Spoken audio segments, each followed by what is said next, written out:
This dying and being reborn is a conscious act.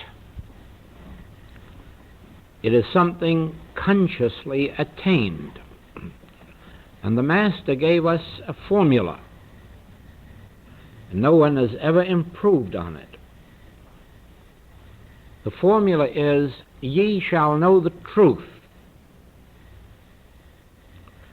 And part of our difficulty, or part of that which constitutes the difficult process of dying and being reborn, is that we inwardly resent or resist knowing the truth. We would much prefer to take it for granted that since God is love, we have only to leave it to God and all the rest will be done for us. But it isn't that way. We do not die to our old consciousness by just assuming or agreeing. The act of dying and of being reborn is done through a conscious knowing of the truth. And actually, in the words of Paul, it is a praying without ceasing. It isn't something you can do 5 minutes a day or even 1 hour and then feel that you have all of God's grace flowing. Actually, it is, and this lasts for many years, it is a constant knowing of the truth with every situation that arises in our experience.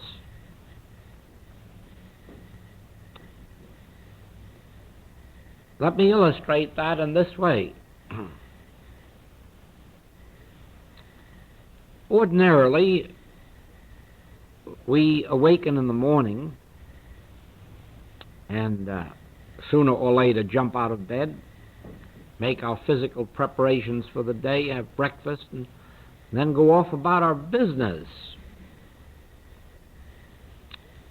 And this definitely is not dying to our humanhood, it is indulging it.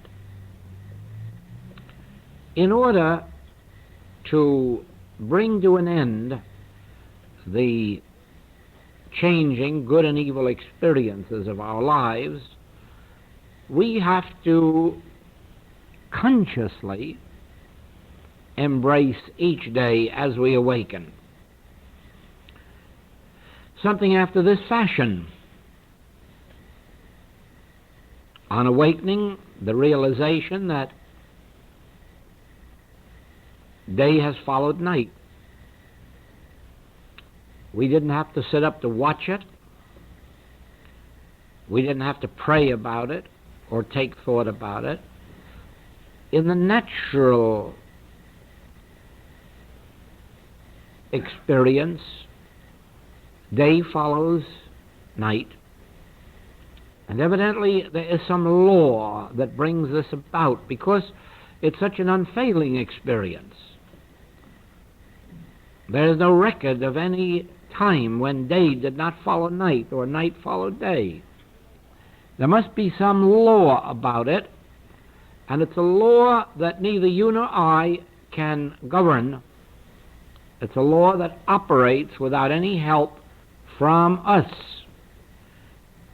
So at least on waking in the morning, we are consciously aware of the fact that there is a law at work, something greater than I.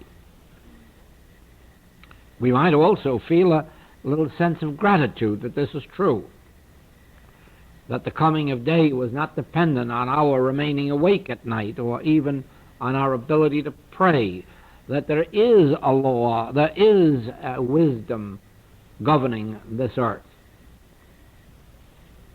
We come to breakfast and as a rule we either take for granted the food on our table or we say thanks to God for it. Neither of these is quite correct.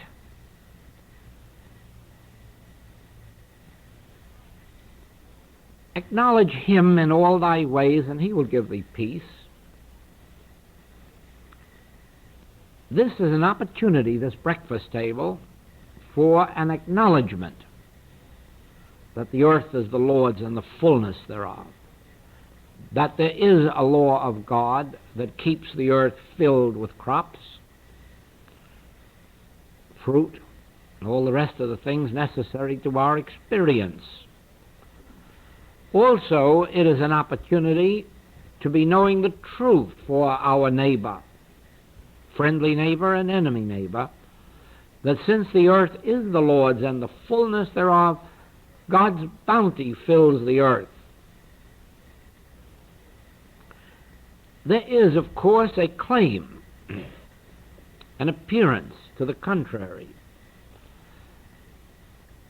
It would seem in the human picture that there's a tremendous scarcity of food in India, in China, Russia. But you know, actually, there's just as much there as there is in the United States and Canada. It isn't visible, and it isn't tangible to those people, because they don't know how to bring it forth. And according to their idea is all they would have to do is know something about agriculture and do it. That isn't true. They could know all about, all that's to be known about agriculture they could learn in the next 30 days. That won't do them any good. Nor will money do them any good. They've had enough money in the last 20 years to have all the food that will ever be needed unto the end of time. They have the money, it's just spent for bullets instead of food. What they need is not money and not agriculture. What they need really is the truth. And the truth is that supply is an activity of God. It's not an activity of machinery, of agriculture, or money. It's an activity of God. And not only that it's an activity of God, but it's omnipresent. If they could open their eyes, they would see that the land is filled with crops. Their eyes are blind. They haven't had the benefit that we received from the founding fathers of this country. When this country was founded, it was founded more on a religious conviction than it was on guns. We were very short on guns in the early days of this nation, but we were long on religion. And it was the custom to acknowledge God. Even our currency acknowledges God. We don't so much today in the world. The currency still does, matter of habit probably, or fear. But the founding fathers actually believed that in God we trust. In fact, they had to. They hadn't much of anything else. And the demonstration of this entire nation has been a religious demonstration. All of the other things, all of the other benefits that we have received have been added unto us, because at the foundation of our souls, of our consciousness, there is this religious fervor that came with the beginning. Now, this doesn't exist in many other countries. Religion is some formalized thing, and in many countries it is something separate and apart from the human scene. I think I can illustrate that with an experience that I had in India. I was visiting in a small town in India, and it was known that I was coming, and so the word spread that a holy man of Europe was coming. And when I got there, people came out to be very respectful to a man of religion as they are taught. At 4 o'clock the next morning, a yellow-robed Swami came to my door, and he also wanted to pay his respects, and we had a talk. And eventually the talk got around to prayer. Oh, I think I asked him how he spent his time, because he was traveling a great deal, and he told me in prayer. And I asked him what he prayed for and who.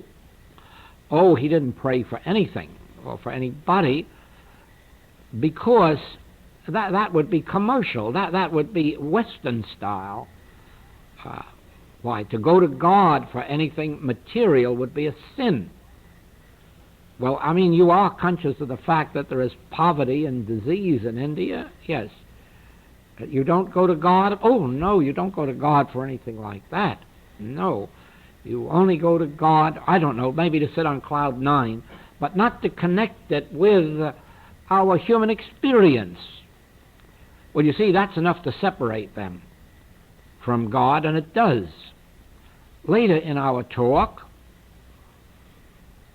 he confided to me that he has ulcers, and therefore he can't eat. He's very limited in what he can take, and in a great deal of pain. Well, he invited me to his cave up in the hills, and that afternoon I went, and he was treated to a good case of painful ulcers while I was there. And in that pain, he said, "Would your prayers relieve me?" And I said, yes, indeed they would. And so he asked me to pray for him, and I did, and his pain stopped. Then I left him and told him that I was going to pray for him again that night, and I'd be happy to see him in the morning. When he came in the morning, he was all busy punching himself to show me there was no more pain, no more discord, and he was ready for a good hearty breakfast. And then I went back to the subject of prayer with him and asked him if he didn't believe that now, being free of pain and discord, if he couldn't be of greater service to the people he was meant to serve. Oh, yes. Well, then what's wrong to praying about the things of this earth? Well, he was going to have to study that. Now, the point is this. Our founding fathers did not think it unseemly to have a day of thanksgiving. Actually, to thank God for the food in the ground. And thereby they connected God with the very things of earth. They didn't separate them. They didn't believe that they got their food by the sweat of their brow alone, or by finding favor with the Indians, but they acknowledged that God was the source.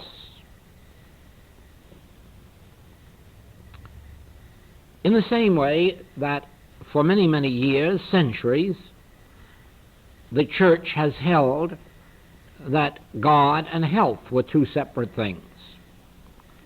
Health was something the doctors took care of, and evidently death was something God took care of. But they separated God and health.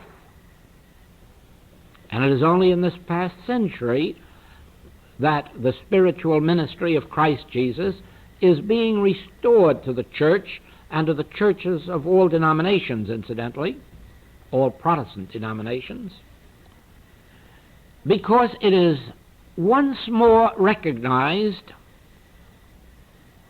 that you cannot separate God from health, that God and health make a wonderful combination. And if you can acknowledge at your breakfast table that it is God responsible for your daily food, for the crops in the ground and so forth and on the trees, you will find it much easier when you leave home to connect God with driving on the road, or connect God with your business, or with your art, or with your profession. You will find it much easier then to recognize that God should not be separated from our daily experience, but rather God must be united with our daily experience. Except the Lord build a house, they labor in vain that build it. Now, remember what I said when we began this lesson tonight, that God has been something separate and apart from this world. Therefore, there's been so little answered prayer. Therefore, there has been no answer to the prayers for peace on earth and prosperity on earth. Now, tie it in with what I'm saying now. It isn't because God actually is separated from our breakfast, lunch, or dinner table. It isn't that God is actually separated from peace on earth, but we have brought about a sense of separation by not acknowledging Him in all our ways. We have looked to our temporal powers, counted our bombs and battleships, to see how close we would be to peace, instead of recognizing, even while there may be a necessity for all these arms and ammunition temporarily, but at the same time recognizing there can be no peace without a foundation of God. In other words, God must be united to this world.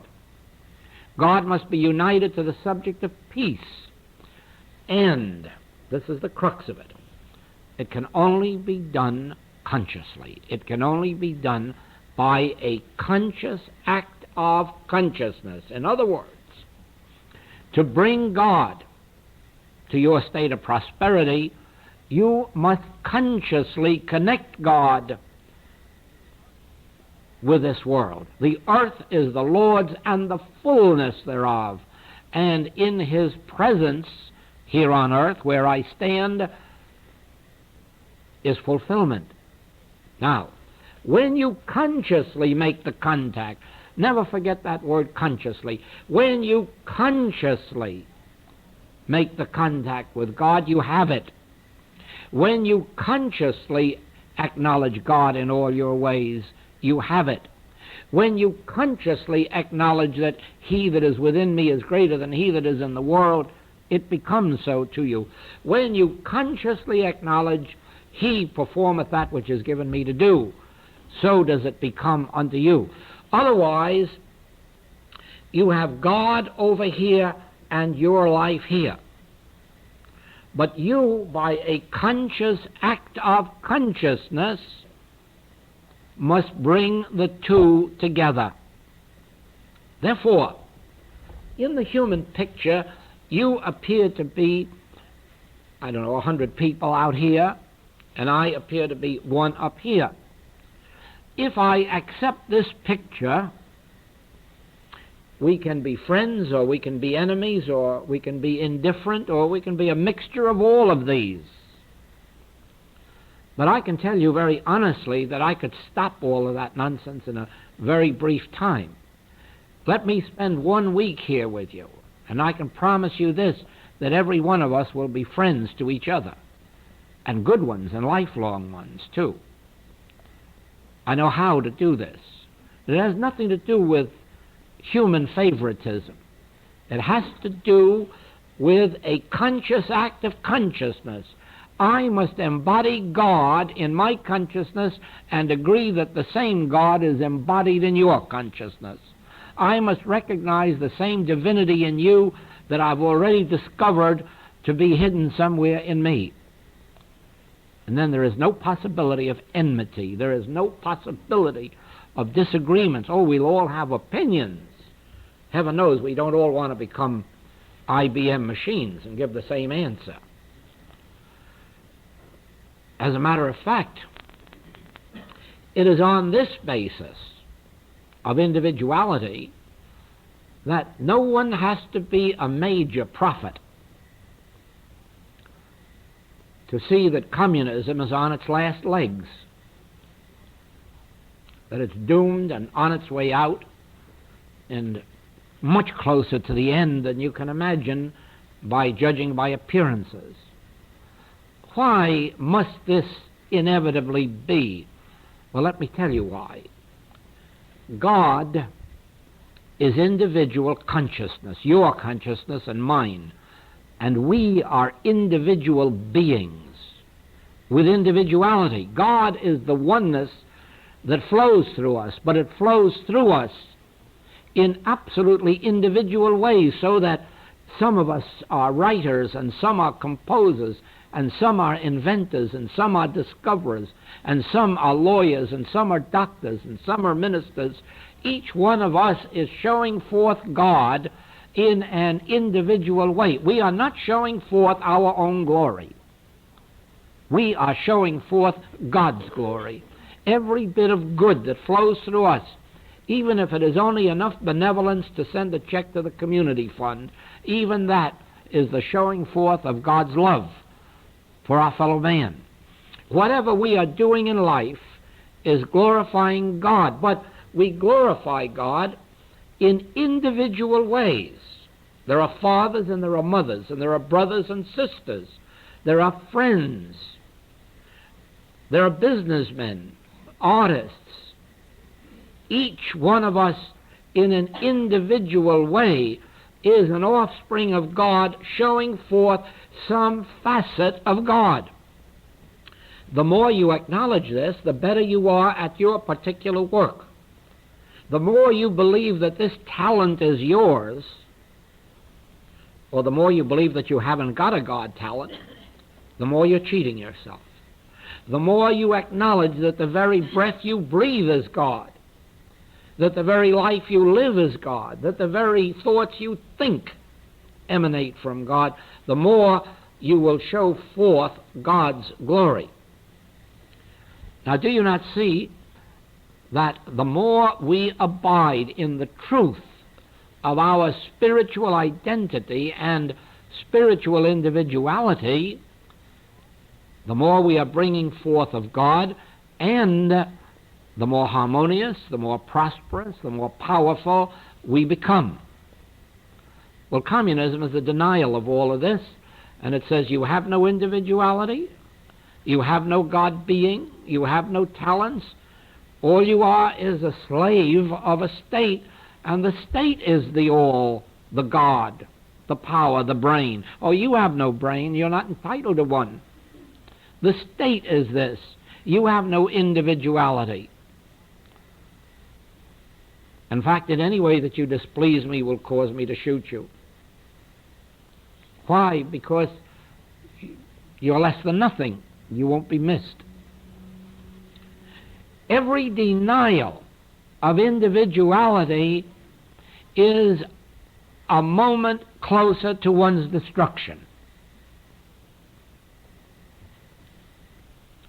Notice, if you have any friends or acquaintances in the metaphysical and spiritual world, notice, on the whole, the greater strength, youth, talent of those who are acknowledging God as constituting their being. Notice the greater success, the greater peace that follows in attuning oneself to God, and then see what must inevitably happen in the denial of our individuality, in the denial of our individual integrity, in the denial of our individual capacity. Anything then that makes us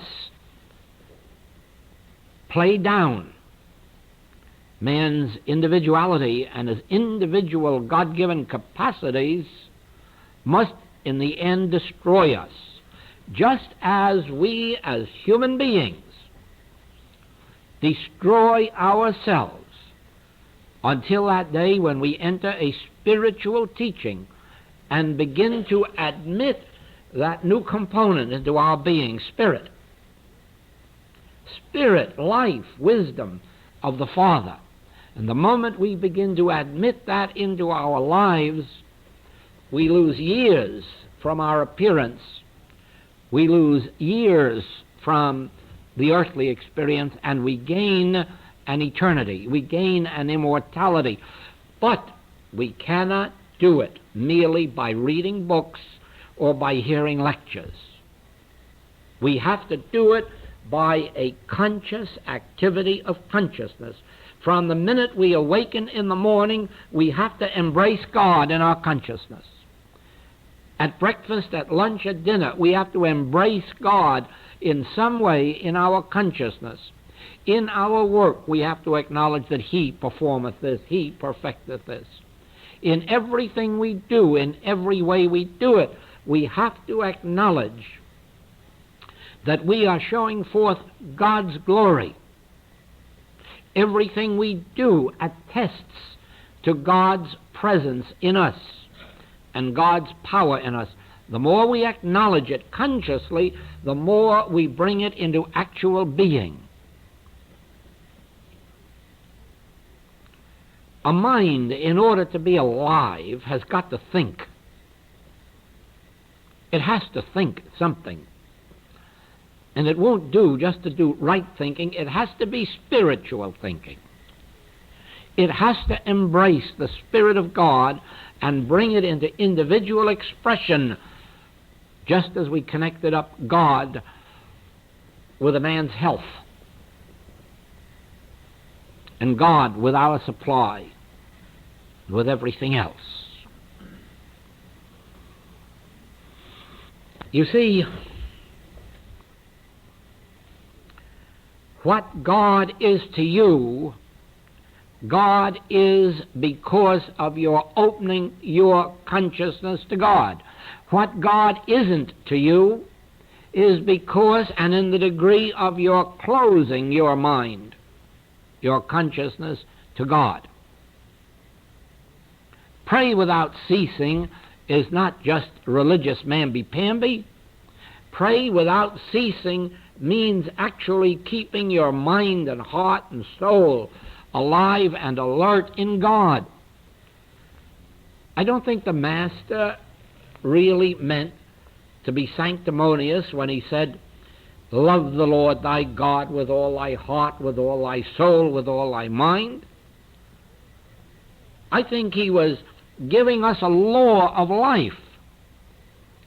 You can't love God mildly, and you can't love God by taking it for granted. I'll admit, we don't have to make speeches about it. I've heard a lot of women disagree with me when I said that I didn't think husbands should be telling their wives they love them all the time. I think they should rather prove it by what they're doing, less by saying it, and vice versa. I don't think that it helps much to go around saying, oh God, I love you. Oh God, I love you with all my heart and with all my soul. As a matter of fact, I'd be suspicious, certainly suspicious of myself if I caught myself doing it. But we can love the Lord with all our heart, with all our soul, in the degree that we take God consciously into our being, into our business, into our bodies. This is loving God and knowing that God is fulfilling himself in my individual experience, knowing that God is manifesting his eternal life as me and through me, that God is expressing his wisdom, his love. Right from the beginning of my spiritual experience, this point was emphasized, and it has been ever since, that only in consciously embracing God do we have God. Only in consciously embodying God do we have God. Only in consciously acknowledging him. When the Master says, I am the bread, the meat, the wine, the water, he's giving us again the very same experience. Consciously acknowledge that your bread, meat, wine, and water is at the center of your own being. It doesn't have to come to you. You don't earn it by the sweat of your brow. You work hard. That's part of fulfilling oneself on earth. The person who isn't working hard isn't living very much. Living is shown forth in the intensity of the work we're doing and the intensity of the joy that we find in doing. Living is not made manifest in idleness. Living is not made manifest in doing nothing. Living is made manifest in activity, and in an activity that we can love and enjoy and that will bear fruit with us. But only in proportion as consciousness is opened, only in proportion as we consciously see that God really can fulfill himself in us or not at all. Just think, if there were no people on earth, the only way that God would be evident would be as trees or plants or animals. This isn't fulfillment. God doesn't come to fulfillment until God comes to fulfillment as man. Now, a mortal isn't man. A person living separate and apart from God isn't man. A person living an animal life on earth isn't man. And hiding in bomb shelters isn't a man either. You won't find a man there. Find a little scared animals. People afraid to live and afraid to die. If you're not afraid to live, you won't be afraid to die, because at some time or other we're all going to pass from this scene, but it'll be from glory to glory unless we go out like a pack of cowards. Let's stand up, and if we go out like men and women, facing God, not hiding from temporal powers. You see, no man can ever die while he's alive in God. The only death that can come is to the animal man. And he can prevent it by throwing his animal nature away and embracing God. If only he could learn about it in time. Do you not see? Look out at this world any day you like. And can you not see that there is no way for God to fully glorify himself except as a man and a woman? Otherwise, you've got a lot of useless trees, a lot of useless gold and silver and diamonds and pearls. God doesn't come to full glory until he comes to glory as man. And who is that man except the one who can acknowledge God? It isn't any other man. Man must acknowledge God to be the fulfillment of God.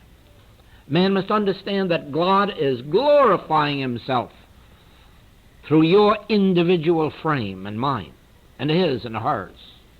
God is glorifying himself and showing himself forth in infinite form and variety, not as a lot of slaves, not even as a lot of rich slaves. Do you know there's a membership of 2 or 3 million people in the Communist Party in Russia, all of them financially prosperous, wealthy, and each one so much a slave that he doesn't know what minute his next door neighbor is going to put a bullet in him or a dose of poison. Not even the biggest one there can guarantee that he'll be alive tomorrow. With all of the great automobiles he's riding around in and the great big airplanes that are given to him to ride in, he doesn't know from minute to minute when he'll get the same dose of poison that Mr. Stalin got. That isn't living. He's got wealth. What good is it? He has no freedom. And where does freedom come from? Well, they don't have it in Russia. There's a lot of other countries they don't have it in. But you'll find that in those countries they don't have much of God either. Where you have God, you have freedom, for God is the only freedom there is. There's no other freedom except spiritual freedom. When you are spiritually free, you'll understand why Paul could say, neither life nor death can separate me from God. Neither life nor death. There's a free man, free to live, free to die if it's necessary, without whimpering. because he's free. He knows that wherever you move, you carry freedom with you if you carry the Spirit of God indwelling. Now, everyone has the Spirit of God, but they're not carrying it because they're not acknowledging it, they're not aware of its presence, they're not relying on it or depending on it. In other words, they have cut themselves off from it, and it's of no avail. There would be Eden on the face of the earth today if only we could acknowledge God in all our ways. If only we could acknowledge God fulfilling himself as man. God even fulfilling himself as these other men I've been talking about. It might even help to wake them up to their God identity and change their ideas about them being only servants of a state.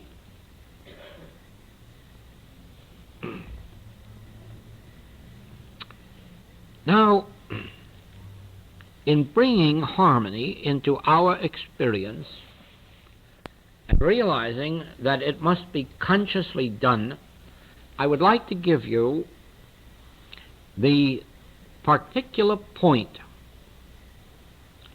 that makes for the greatest degree of harmony and freedom in our experience if we consciously embrace it. And be assured that this one cannot be taken for granted, nor can you say, oh, I know that. It really doesn't make any difference whether you know it or not. What makes a difference is whether you practice it, and practice it over and over again, day after day. In this regard, we have to remember Paderewski's statement that if he doesn't practice the piano one day, he knows it. If he doesn't practice 2 days, his manager knows it. If he doesn't practice 3 days, the public knows it. And I can tell you that with this particular point that I'm going to give you, that if you don't practice it one day, you'll know it. Don't practice it a few days, and your whole experience will show it forth. And so listen.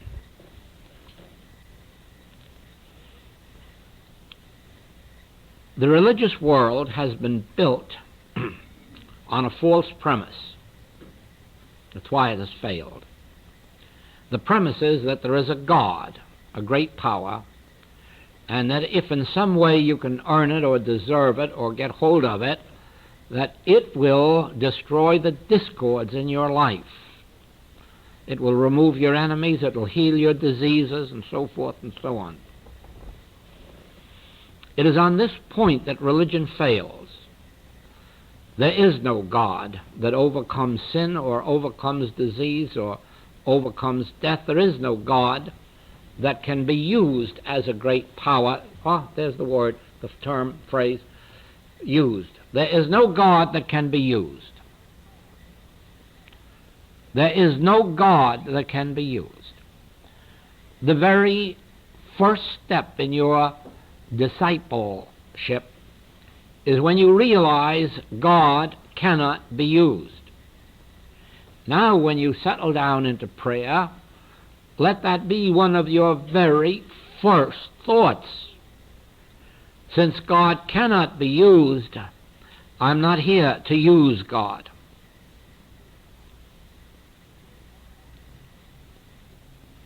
For a while, if you practice this faithfully, you'll find it very difficult.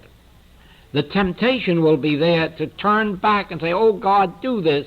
Oh God, help me. Oh God, oh God, oh God. And with every breath you have to turn away from it and say, no, don't listen, God, don't listen. I don't want to use you. I don't want to call on you. I want to acknowledge that you are closer to me than breathing, nearer than hands and feet. I don't want you to do anything to any evil powers. I want to acknowledge that God is Almighty, the only power. I don't want you to cure any diseases for me, God. I want to acknowledge that the omnipotence of Spirit makes it impossible for there to be material disease.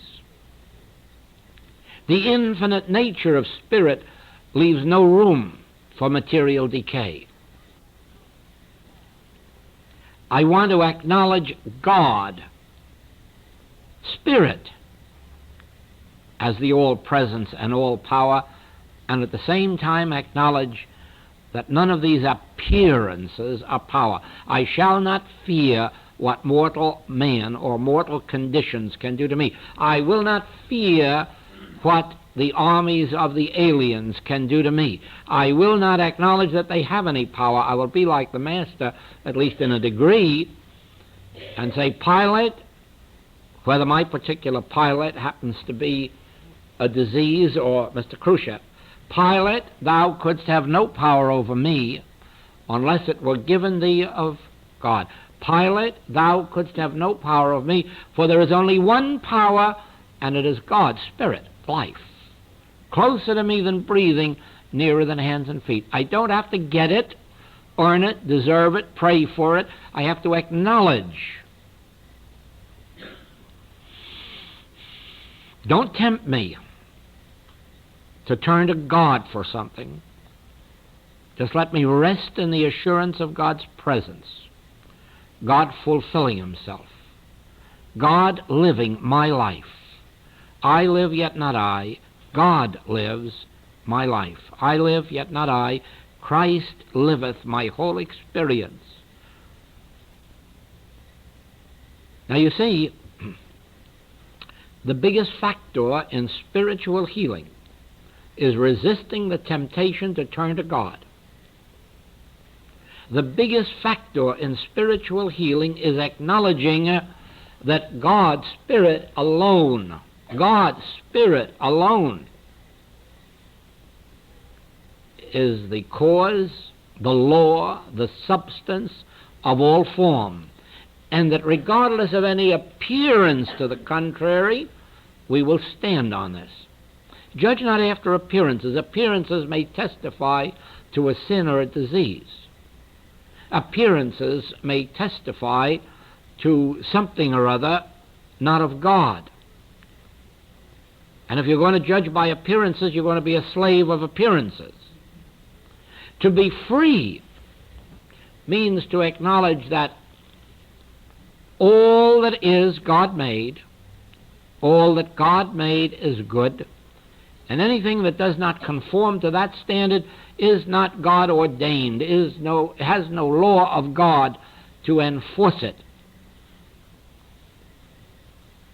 Now you see the difficulty in embracing the spiritual life when you have to discipline yourself not to turn to God and expect God to do something for you. You see,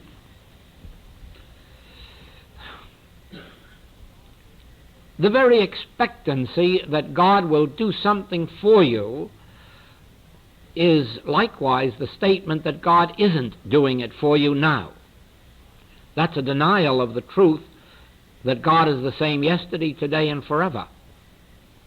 That's a denial of omnipotence and omnipresence and omniscience. To believe for a minute that God can do something for you after you have given a treatment or been given a treatment is a denial of God. The treatment should consist of the understanding of omnipresence even before you prayed. Before they call, I will answer. Before they call, I will answer. If you believe that God is going to operate after you have prayed, you've misunderstood the nature of God. You've cut yourself off from God. God isn't going to act in the future. In God there is no time. There is no past, there is no present, there is no future, there is only now. Now is the only single eye flash, eye wink. Now is the only time God is, and all that God is now. All that God is ever going to be, God is now. All that God ever was, God is now. All that God was in Galilee 2,000 years ago, God is right here and now in this minute. All that God did in the Holy Lands 2,000 years ago through Jesus Christ, God is doing at this very moment in this room through you. God is no respecter of persons. God is no respecter of time. God doesn't say, I will pick 2,000 years ago to do healing work, and all the people before that left out in the cold, and all the people that have lived since then left out in the cold. There's no such God. We may cut ourselves off from God, because remember, I've told you the whole secret that I've discovered is that everything's an activity of consciousness. We can consciously cut ourselves off from God. We can even unconsciously cut ourselves off from God by accepting a world's opinion. But we can stop the nonsense anytime we want and realize what God was, God is, and what God is, God ever will be, and God is omnipresence, and God is omnipotence, and God is omniscience. God is, and that's enough. God is here and now. Where I am is holy ground. Here where I am is holy ground. The place whereon thou standest is holy ground, for I and the Father are one. We're not two. There's no separation between God and man. God shows himself forth as man. God shows forth his whole glory as man. And that man is here and now. That man is you and me. This is where God is showing himself forth. When you open your consciousness to this truth, you embrace it, and you embrace the whole of the Godhead. If you don't, you're merely shutting your particular consciousness to God, but you don't prevent somebody else's embracing it. For remember, 1,000 may fall at your left and 10,000 at your right. It won't come nigh you. If you are opening your consciousness to this truth of omnipresence. Do you see why it's difficult? It isn't difficult because it's not simple. It's just difficult because we won't practice the simplicity of it. Because we will not waken in the morning and consciously embrace God in our day. We won't go right through the routine of our foods and realize God is responsible for all that's in the earth. The earth is the Lord's and the fullness thereof. The cattle on 1,000 hills, the crops on the ground, the fruits on the trees. Everything is God's, and whatever is God's is yours and mine. Son, thou art ever with me, and all that I have is thine. But you must consciously embrace that truth in order to manifest it. The fact that it's the truth won't help you. Ye shall know the truth, then the truth will help you. And if you are not consciously embracing God and the activity of God and the substance of God and the law of God, the life of God and the mind of God, you're not having it. It isn't any different than having money in the bank that you don't know about. As far as you're concerned, it's no use to you. And it's the same with God.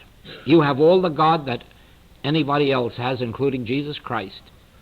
Only Jesus Christ knew it so thoroughly, and he lived with it morning, noon, and night.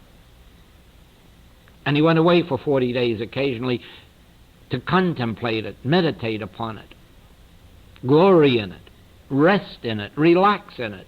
Let that Spirit so fill him that wherever he went, he was a benediction. Even his clothes were filled with the Spirit of God, so that when they touched his clothing, they were healed. Why? There wasn't any more of God in him than there is in you. He was more conscious of it. And his whole secret is consciousness. Consciousness, be conscious, know the truth. I will never leave you nor forsake you. I will be with you to the end of the world. Know this truth, be conscious of it, live with it, morning, noon, and night, pray without ceasing, and you bring it into your experience. Get lazy, mentally lazy, and just decide to read a book about it, and you lose it. And the strange part, the sad part is that we can have a lot of it today and lose it next year. The hypnotism of this world, the mesmerism of this world is so great, operating through subliminal perception, We are just, all of us, receivers for the world's sadness and badness. And if we don't consciously separate ourselves from it and bring ourselves consciously into our oneness with God, we don't experience it, we don't enjoy it, we don't have it. When you read my books, you are reading 30 years, more than 30 years, of inner revelations that have been given to me. You have been reading 30 years that I have been on this path. And I'm just as open and honest as I can be in saying to you that reading those books cannot help you very much. Sometimes someone gets a particular healing through reading them.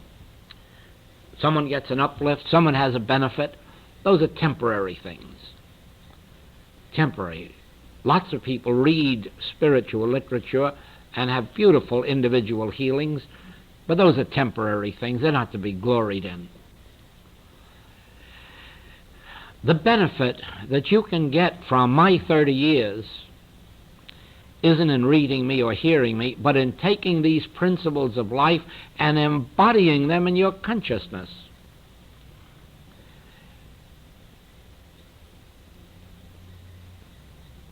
If I didn't have to do the same thing, I wouldn't tell you.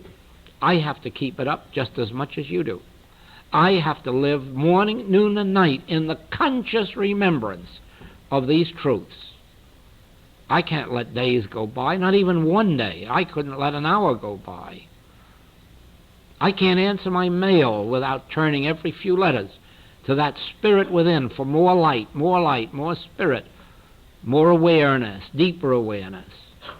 And I know that no one else can.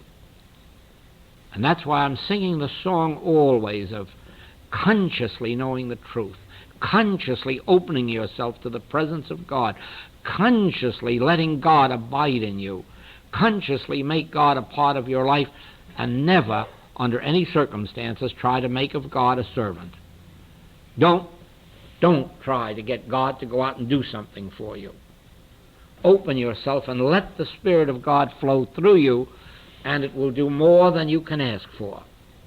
How does one silence the thoughts that run through the mind when in meditation? By contemplating these truths of God, by keeping the mind stayed on God. Thou wilt keep him in perfect peace, whose mind is stayed on thee. In meditation, contemplate these truths. Contemplate the presence of God. Ponder this idea of the Spirit as all and only. And then you'll find that the mind settles right down into a beautiful peace and enables you to be receptive to the presence.